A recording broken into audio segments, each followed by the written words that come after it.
আসসালামু আলাইকুম, সবাই কেমন আছেন? আমি একটা ভিডিও দিয়েছিলাম যে আমি ঢাকা চলে আসছি। ঢাকা চলে আসার পরে আমার ঘরে তো কিছুই ছিল না। তো ওর আব্বুকে বললাম বাজার করে নিয়ে আসো। ওর আব্বু নিয়ে আসছে। তেল ছিল না, চিনি ছিল না, চা ছাড়া তো আমি থাকতে পারি না। তারপর বাচ্চাদের দুধে একটু দিতে হয় হালকা করে। তো ওর আব্বু চিনি নিয়ে আসছে, তারপর চাল নিয়ে আসছে, ডিম নিয়ে আসছে, তেল নিয়ে আসছে। তীরের এই প্যাকেট চিনিটা খুবই ভালো। প্যাকেট চিনিটা খাওয়ার চেষ্টা করি আর কি। খোলাটাতে দোকানে ময়লা থাকে, ইঁদুর টিঁদুর তেলাপোকা হাঁটাহাঁটি করে। তো যার কারণে আমি যখন টাকাটা থাকে আর কি, তখন আমি প্যাকেট চিনি খাওয়ার চেষ্টা করি। তো তীরের সব কিছুই ভালো। 50 বছর ধরে যেহেতু তাদের জার্নি কোম্পানির, তো আলহামদুলিল্লাহ তীরের সব কিছু খাওয়ার চেষ্টা করি আমি। তো এই চাল 2 কেজি সামান্য পরিমাণে। তারপর এই যে ডিম, ভাবলাম আজকে ডিম রান্না করব। ডিম আনতে বলছি, কিন্তু ডিম রান্না করা হয়নি। আমার শাশুড়ি আম্মু আবার 1 পোটলা মাছ 1 পোটলা মুরগির দিয়ে দিচ্ছিল, মাংস আর মাছ দিয়ে দিচ্ছিল যে তোমরা বাসায় গিয়ে রান্না করে খাও। এই জন্য বাজার ছিল না, বলছিলাম কথায় কথায়। আর এই তো টোস্ট বিস্কুট নিয়ে আসছে, বলতেছে দোকানে কোনো টোস্ট বিস্কুটই নাই। এটা তো তালুকদারের টোস্ট বিস্কুটটা অনেক ভালো, চিনি ছাড়াটাই খাই আমি। তো আমি নিছি, কিন্তু এত পুরানো প্যাকেট ছিল।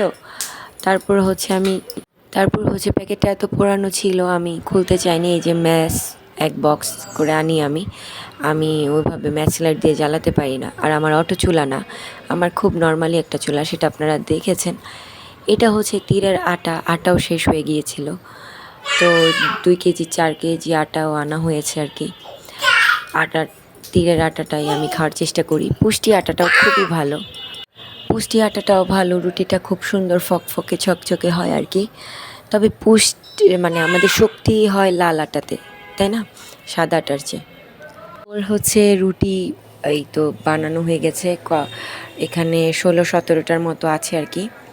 তো এই রুটিগুলোকে আমি ফ্রিজে রেখে দেখিয়ে দিলাম। পানি ফুটাচ্ছি। তারপর ওই যে মুরগির ছোট্ট একটা পোটলা ছিল, রান্না করেছি। এই তো দুপুরের খাবার হয়ে গেছে, অতটুকু রাতের জন্য। আর সন্ধ্যায় আমরা আজকে আইসক্রিম খেলাম। আইসক্রিম ছিল বাসায়, আমার বোন আসছিল বাচ্চাদের জন্য।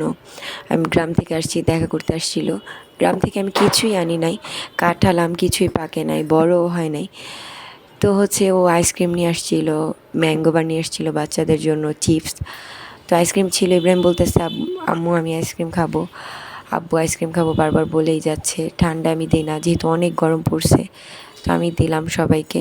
ওর আব্বু বলতেছিল আমি কিন্তু খাইছি, রাতে আমার ক্ষুধা লাগছিল।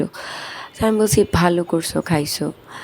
তো আমি আবার বলছি তুমি তাহলে কম পাবা। আমরা আবার একটু দুষ্টামি করি, মেপে ঝুপে খাবার দিই ওর আব্বুকে। পেট বড় হয়ে গেলে আসলে পুরুষ মানুষ কি আর মহিলা মানুষ কি দেখতে ভালো দেখা যায় না। তো এই আইসক্রিমেও ফ্যাট আছে। যাই হোক, এই আমার আজকের খাবার দাবার সব কিছু। সবাই কী করলেন, কোথা থেকে দেখছেন আমার ভিডিওটা, কমেন্ট সেকশনে জানিয়ে দেবেন। সবাই ভালো থাকবেন, আমাদের জন্য দোয়া করবেন। আল্লাহ হাফেজ।